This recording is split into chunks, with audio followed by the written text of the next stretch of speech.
numéro d'équipe? Numéro 11. Oui, entrepreneuriat 11. Ça, faut que ça enlever ça. Je ne m'identifie pas. Il n'y a rien qui m'identifie. Au niveau des consignes, vous avez 15 minutes pour la présentation. Je vous montrerai le temps restant aux 7, 4 et 2 minutes, ainsi qu'aux 30 secondes restantes. Je ferai le décompte des 10 dernières secondes avec mes doigts et j'afficherai mon papier en l'air indiquant la fin de votre présentation. Une période de questions d'une durée de 5 minutes chronométrée suivra. Après les 5 minutes, j'annoncerai la fin de celle-ci. Si vous êtes en train de répondre à une question, veuillez brièvement conclure. Vous ne devez en aucun temps dévoiler la provenance de votre cégep sous peine de disqualification immédiate. Veuillez s'il vous plaît rester dans la zone de captation vidéo, donc vers le milieu. Et à tous les observateurs, le silence vous sera demandé tout au long de la présentation et de la période de questions. Si vous désirez applaudir, vous devrez attendre la fin de la période de questions. Vous ne devez en aucun cas dévoiler la provenance de l'équipe qui présente. Aucune entrée ni sortie de la salle n'est permise durant la présentation ou la période de questions. Veuillez éteindre la sonnerie de vos téléphones. J'inviterai maintenant les juges à se présenter et vous pourrez par la suite débuter votre présentation. Bonjour, mon nom est Louis, je suis rédacteur pour le Club TNT étudiant. Je suis stratège junior en amélioration continue pour le groupe Parc Avenue. Bonjour, Maxime Julien, je suis civil. Je travaille comme analyste fiscalité chez Ultium Can dans la vallée de la transition logistique. Bonjour, Nicolas, consultant en développement entrepreneurial avec qualité étudiante. Salut, Moussa Devilliers, je suis consultant en développement entrepreneurial avec qualité étudiante ici. Bonjour, Jean-François Lalonde, je suis professeur d'entrepreneuriat ici à l'École de gestion et directeur du département d'entrepreneuriat. Bonjour à tous, j'espère que vous allez bien. Aujourd'hui, on est ici là, pour vous présenter la stratégie qu'on a élaborée face au mandat que vous avez confié par rapport à votre entreprise Qualité étudiant. Je nous présente, nous sommes de la firme ABC Marketing Management et Communication. Mon nom est Claudie Brochu, responsable du marketing. Sarah Maud Côté, directrice des ressources humaines. Maxime Aubé, directeur financier. Donc, on va commencer par faire un petit tour de l'ordre du jour. Donc, d'abord, on va résumer là, la situation actuelle de votre entreprise. Ensuite, on va rappeler là, le mandat que vous nous avez confié. Par la suite, on s'est fixé là, des objectifs pour bien répondre au mandat. Ensuite, là, on a fait une petite analyse de votre entreprise là, selon vos forces, vos faiblesses, vos opportunités et vos menaces. Ensuite, on va vous présenter la stratégie qu'on a élaborée, puis finalement, le coût de cette stratégie. Alors, tout d'abord, pour faire un petit résumé de la situation actuelle, alors présentement, vous avez 140 étudiants, entrepreneurs étudiants, puis il y a une saturation du territoire au Québec. Alors, il y a pas mal deux options pour expansionner notre projet, fait que ça serait soit en Ontario ou soit dans les autres provinces maritimes, soit le Nouveau-Brunswick, l'île du Prince-Édouard, Terre-Neuve-et-Labrador et la Nouvelle-Écosse. Pour ce qui est du mandat, vous nous avez demandé d'élaborer une stratégie d'expansion, de déterminer le territoire dans lequel on voulait aller s'établir, aussi déterminer l'image de marque et la réputation solide à bâtir dans le nouveau territoire, les coordinations des consultants, alors dans le nouveau territoire aussi, puis finalement la démarcation de l'entreprise face à la concurrence. Alors, nos objectifs pour ça, on s'est fixé d'avoir 30 entrepreneurs étudiants en Ontario dans la première année, puis finalement d'avoir environ 35% des nouveaux clients qui feront partie de notre segmentation de marché dans la première année. Donc, on a fait une analyse de votre entreprise là, selon vos forces, faiblesses, opportunités et menaces. Donc, d'abord, là, pour vos forces, on a vu là, que votre programme, votre entreprise, excusez-moi, aide là, les étudiants à gagner confiance et aisance dans le domaine. Ensuite, là, vous offrez un coaching individuel, donc ça serait parmi vos grandes forces. Par la suite, pour les faiblesses, là, on a aussi vu qu'il y avait une saturation du marché québécois, puis sinon, votre offre de services était restreinte contrairement aux concurrents. Pour ce qui est des opportunités, il y a une grande opportunité au niveau là, des nouveaux territoires, donc pour les étudiants et les consultants potentiels. Puis pour ce qui serait des menaces, on a vu là, que les nouveaux territoires proposés, c'est des territoires qui sont anglophones. Ou sinon, là, il y aurait aussi une menace par rapport à la concurrence, donc ils ont une grande diversité de services. Puis aussi, il y aurait une autre menace pour la nouveauté du territoire, donc ça l'englobe là, de l'inconnu. Des aspects qu'on peut contrôler. Donc, pour notre stratégie, nous avons décidé d'y mettre le nom justement virage à gauche. Pourquoi? Parce que justement, on va aller en Ontario. Je pense que vous auriez compris justement avec les objectifs. Là. Pourquoi on veut aller choisir l'Ontario? C'est parce qu'il y a quand même une grande population. Okay? On va aller chercher vraiment beaucoup plus d'étudiants, on va chercher beaucoup plus de consultants justement dans les écoles. Puis, ils sont déjà établis à Ottawa. On a 10 personnes à Ottawa présentement dans la capitale nationale. En plus de ça, en Ontario, on va avoir quand même un mode de vie quand même assez similaire justement au Québec, là, parce qu'on va quand même les mêmes valeurs qui vont être vraiment d'être au niveau local. Puis l'analyse qu'on a décidé de faire avec ça, justement, c'est de mettre un peu l'opportunité qui a beaucoup d'étudiants, qui a beaucoup de consultants, justement, au niveau de la grande population en Ontario. Puis la faiblesse, justement, ça serait que vraiment qu'il y a une saturation au Québec, là, fait qu'on va établir ça directement en Ontario. Donc, ça va être plus facile dans ce temps-là. Donc, pour faire lien avec ce que mon collègue Maxime vient de dire, on a pensé là, à tous les impacts que ça pourrait avoir sur les différents aspects, dont notamment sur l'aspect marketing. On a pensé à une stratégie là, pour permettre d'avoir une image de marque et une réputation solide pour le nouveau secteur choisi, donc l'Ontario. On sait là, que c'est une population qui ressemble au Québec, mais faut prendre en compte aussi là, qu'ils n'ont pas nécessairement les mêmes comportements d'achat, puis aussi là, des aspects différents, donc au niveau psychologique, démographique et géographique.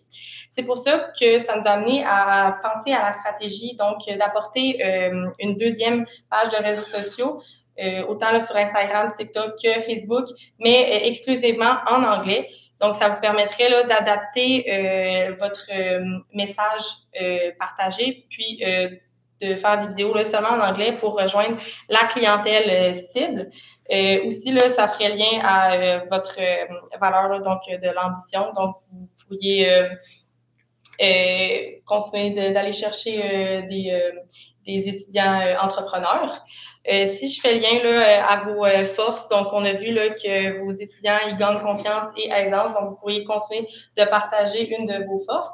Puis, c'est ça. On a vu aussi qu'une de vos menaces, ça serait le territoire anglophone, mais en faisant là, une deuxième page de réseaux sociaux exclusivement en anglais, ça permettrait de contrer cette menace-là. On peut aussi faire lien là, à notre objectif qu'on s'était fixé au départ, donc avoir 30 entrepreneurs étudiants en Ontario dans la prochaine année. On croit là, qu'avec cette stratégie-là, ça serait un objectif qui serait réalisable. Justement, là, au niveau de la concurrence, je pense que vous le savez très bien, là, Peintre étudiant est un de vos plus grands concurrents qui va être établi dans plusieurs provinces. Là, quand on parlait de l'Ontario, même dans les provinces plus maritimes. Eux autres, ils vont offrir plusieurs services qui vont être complémentaires, même supplémentaires, là, justement sur le nettoyage de la maison, etc. Qui est justement le cœur justement, de la stratégie, ça va être de développer des nouveaux produits. Ce que je veux dire avec ça, c'est d'avoir des peintures qui vont être plus écologiques, des outils qui vont être en lien plus à l'écologie. C'est donc de faire un virage plus vers cette valeur-là. Pourquoi? Parce qu'on va aller se démarquer justement sur cette segmentation-là avec la clientèle qui vont prioriser justement l'écologie. Ces personnes-là, c'est justement vos concurrents, ils visent une autre segmentation, donc vous allez avoir un plus grand avantage à faire justement à une autre segmentation que ceci. Le lien justement avec votre entreprise, c'est que vous voulez vraiment avoir un développement durable dans le temps. Justement, en faisant ce virage-là, vous allez pouvoir développer plusieurs produits, plusieurs stratégies en lien justement avec l'écologie. J'ai pas parlé de ça, mais même des camions électriques, justement, pour pouvoir se déplacer là, sur vos employés. Ça va être assez important qu'on puisse développer ça sur plusieurs années. Ça va développer une meilleure image pour votre entreprise. Et en plus de ça, on va pouvoir aller chercher 35% des nouveaux clients là, qui vont faire partie de la nouvelle segmentation qui a rapport à notre objectif. L'analyse avec tout ça, là, ce qui a rapport avec justement la menace de la concurrence sur plusieurs services. Votre faiblesse qui offre des restreintes de services, là, on n'a pas beaucoup. Donc, ce qu'on veut faire, c'est de faire un nouveau produit, développer un nouveau marché, et être avantageux là-dessus pour plusieurs années. Alors, pour ce qui est de la coordination des consultants, c'est sûr qu'une des forces de votre entreprise, c'est de faire du coaching individuel. Par contre, c'est sûr que s'en aller dans un nouveau territoire, ça présente une menace parce que c'est une nouvelle place, c'est un peu inconnu. Fait que dans le fond, ce qu'on a trouvé comme stratégie, ça serait d'aller chercher des partenariats, de se former une équipe avec les universités, les cégeps de l'Ontario. C'est vraiment de se créer une équipe de consultants directement là-bas parce qu'eux pourraient être beaucoup plus proches, donc avoir un coaching individuel beaucoup plus personnalisé. Puis aussi, ben, puisque c'est un nouveau territoire, eux, ils connaissent un peu plus les valeurs de la place. Fait qu'ils seraient beaucoup plus adaptés à donner des conseils aux entrepreneurs étudiants. C'est sûr que pour les consultants qui sont ici au Québec, il y a un enjeu géographique pour la distance et aussi des valeurs, comme je disais un petit peu plus tôt, parce que c'est pas la même place, c'est pas la même culture. Ça fait beaucoup référence aux valeurs de l'entreprise qui est la performance. Fait que puisque les gens vont avoir un coaching individuel personnalisé à l'Ontario, ben, ça va permettre aux étudiants d'être beaucoup plus performants et d'avoir beaucoup plus de plaisir là-dedans. Puis ça va pouvoir répondre à notre objectif d'avoir 30 entrepreneurs étudiants en Ontario dans la prochaine année. Donc, pour ce qui est du calendrier des réalisations, on a séparé là, nos différentes étapes là, pour vous présenter le calendrier qui serait étalé sur environ 1 an. Donc, la première étape, là, ça serait faire la recherche des partenariats. Donc, à partir de juin jusqu'à janvier, on a estimé 6 mois environ pour aller chercher des partenariats puis partenariats, excusez-moi. Ensuite, la deuxième étape, là, ça serait la création de la deuxième page de réseaux sociaux. Puis ça serait là, une amélioration continue, donc à faire continuellement pour aller chercher des nouveaux entrepreneurs étudiants puis une nouvelle aussi clientèle. La troisième étape, ça serait au niveau du virage écologique, donc d'instaurer là, le nouveau service. Puis on a établi environ 3 mois pour cette étape. Finalement, ça pourrait être le début de l'offre de service. Donc, à partir de septembre, d'aller chercher des nouveaux entrepreneurs étudiants, puis de commencer là, à aller chercher la clientèle. Sur ça, j'aimerais ça faire quelque chose de plus complémentaire aussi. Là-dessus, vous allez pouvoir vraiment, tu sais, mettons, là, on a mis les mois de janvier à juin, que ça va être 6 mois, vous allez avoir plus quelque chose qui va être concret. Fait que vous allez pouvoir décider ça directement, là, adapter justement les stratégies avec ça. Fait que, comme en adaptant justement cette stratégie-là de mettre plusieurs étapes, là, on va pouvoir justement débuter septembre prochain. On a déjà notre date, on va pouvoir faire ça cette journée-là. Je trouve que c'est plus concret, puis ça ne parle pas. C'est ça. Et pour les coûts de la stratégie, ça va être très simple. J'ai décidé justement vu que vous nous avez donné 250 000 $, j'ai établi ça sous forme de pourcentage. Je trouve ça plus simple comme ça. Je trouve que ça fait plus, on peut mettre ça même dans un cercle, là, au niveau de l'image de marque qui va être en lien avec le marketing. Habituellement, on met environ 25%, ça va le chercher justement quand on veut développer sur le site web ou engager des personnes, etc. 25% du budget, je pense que c'est correct. Pour justement la démarcation de la concurrence qui va être un peu le cœur justement de la stratégie, je pense qu'on est bon pour mettre 55%. Comme ça, on est sûr que tout va fonctionner, on va développer sur nos produits, on va développer sur nos services, on va pouvoir développer sur tout ce qui est en lien avec ça, même sur les camions. Vous pouvez acheter des camions électriques, on peut en mettre du budget là-dessus. Ça va bien correct. Sur la coordination, justement, des consultants, 15%, je pense que c'est une bonne somme, justement, pour envoyer des personnes qui vont aller en Ontario, qui vont aller faire de la prospection, qui vont aller chercher des nouveaux clients qui vont être en rapport, justement, aux étudiants, qui vont être en rapport, justement, aux consultants. Fait que là-dessus, je pense que c'est bien correct. Puis même un petit 5% qui va aller sur les imprévus parce qu'on ne sait jamais sur les prévisions, des fois, ça ne marche pas nécessairement. Fait que ça devrait bien comme ça. Donc, en conclusion, pour résumer ce qu'on vous a présenté aujourd'hui, on a choisi d'exploiter le territoire de l'Ontario pour élargir là, vraiment aller chercher des nouveaux étudiants entrepreneurs, vu qu'on a vu que le marché québécois était saturé. Donc, d'abord, là, on aurait, pour l'aspect marketing, on adapterait notre marketing en faisant une deuxième page sur les réseaux sociaux. Aussi, on aurait un virage écologique pour se démarquer de la concurrence en offrant là, un nouveau produit. Puis, finalement, pour aller chercher là, des consultants, on irait s'associer puis faire des partenariats avec des universités et des cégeps. Donc, merci beaucoup de nous avoir écoutés aujourd'hui. Si jamais là, vous avez des questions, on est là pour y répondre.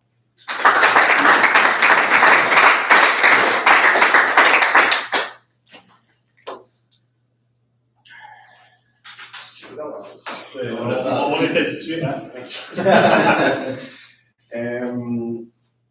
Pourquoi pas avoir considéré les maritimes du tout? Tu sais, on considère que Peintre étudiant, c'est une entreprise qui a démarré en Ontario, puis qui s'amène au Québec, puis dans les provinces maritimes aussi. En ce moment, ils sont 200. Juste au Québec, ici, on a 140 entrepreneurs étudiants, excusez-moi. On s'entend que la concentration d'entrepreneurs étudiants de qualité étudiant au Québec versus peintres étudiants pour tout leur territoire, je trouve, plus concentré. Pourquoi aller dans le territoire ennemi, tandis qu'on peut assumer qu'il n'y en a pas beaucoup dans les provinces maritimes? Tu vois, là-dessus, on voulait aller chercher beaucoup plus la valeur ontarienne. Tu sais, c'est plus quelque chose qui nous ressemble, le Québec et l'Ontario, que, mettons, vers les maritimes. Tu sais, mettons qu'on remonte un peu dans l'histoire, il y a des choses qui sont arrivées différemment. Eux autres, ils ont développé leur économie différemment. La population s'est mise différemment aussi. Ça va être une plus grande étude, tandis qu'en Ontario, sur du temps, sur du budget, sur la recherche, parce que ça ressemble un peu pareil. Et pourquoi on n'irait pas directement en Ontario, justement, cibler une autre segmentation, puis permettre justement d'avoir un certain avantage là-dessus? Une question complémentaire là-dessus, parce que vous semblez dire d'une part que l'Ontario et le Québec sont très semblables. D'autre part, vous avez démontré qu'il y avait des différences comportementales, socio-démographiques, etc. Est-ce semblable ou est-ce différent le Québec et l'Ontario comme marché pour les études?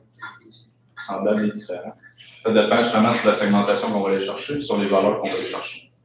Les différentes personnes, justement, ces personnes-là qui vont aller justement sur la clientèle, ils vont avoir des choses qui vont être différentes sur la socio-démographie, etc., tout ce qu'on a expliqué. Mais sur les valeurs, on veut que ça soit quand même ensemble, puis c'est là qu'on va développer, puis c'est là-dessus qu'on va faire des recherches. Aussi, on a analysé que les régions des maritimes, c'est plus une région touristique. Il faudrait mettre plus d'efforts pour adapter le marketing, notamment à cette région, puis ça faire connaître le produit. Là. Il y aurait plus d'efforts à mettre à ce niveau-là. J'ai une question. Vous semblez dire que la manière de se segmenter du marché, de la concurrence, c'est par une approche environnementale. Je suis entièrement d'accord de la noblesse de la chose, mais est-ce que le contexte actuel où tout le monde ralentit sur l'approche environnementale, est-ce que c'est vraiment la bonne chose pour pénétrer le marché? Est-ce qu'on va vraiment se distinguer ou on va juste perdre l'appui potentiellement de la clientèle, sachant le contexte? Ce que vous dites, c'est qu'il y a un ralentissement justement au niveau du changement écologique. Actuellement, c'est ce qu'on entend plus aujourd'hui. D'aller là-dedans alors que le marché va le reculer, est-ce que c'est dangereux pour une pénétration de marché? Ça peut être des risques? Mais j'aime ça ce que tu me dis là, parce que justement, au niveau de l'écologie, on ne veut pas juste aller chercher ça, on veut chercher aussi les produits qui vont être locaux, comme on dit du Canada. Alors, c'est très bien qu'Amazon sont en train justement de partir du Québec et de partir du Canada, parce que les autres, ils veulent faire leur affaire de leur côté. Il y a beaucoup de pourcentages qui sont alloués justement au niveau de la métallurgie, qui est 50% aujourd'hui. Fait qu'est-ce qu'on veut faire, c'est d'aller chercher des produits qui vont être locaux, puis en plus, qui vont aller chercher l'écologie. Fait que pourquoi pas on irait dans ce virage-là? C'est plus ça dans ma question. Pourquoi on n'ira pas chercher le virage écologique et local en même temps?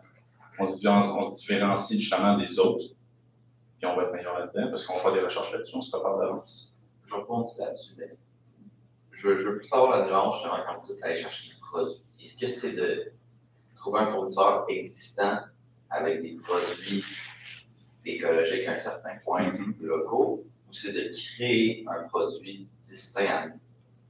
Ça peut être deux facteurs que vous pouvez prendre en considération.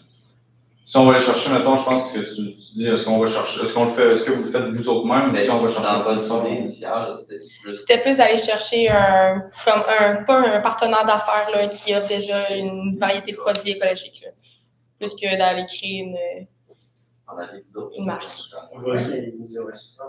Sur votre calendrier, on a un plan très clair pour un an. On parlait d'un an de 3 à 5. Et qu'après ça, il faut un plan pour la suite. Ça, j'en avais parlé justement avec les camions. Parce que ça va être un budget qui va être établi justement sur quelques années, 250 000, là. Mais ça va être quelque chose à prendre en considération, les camions. Il y a plusieurs entreprises justement qui font de la livraison, de la distribution, qui embarquent justement dans ce virage-là. Pourquoi pas les suivre en même temps? Parce qu'on voit que ça marche. On voit que le monde y adhère un peu à ça. On ne peut pas suivre comme ce plan-là. Je ne sais pas si c'est clair. La période de questions serait finie. Bon, merci. Je ne sais pas si on a bien répondu à vos questions.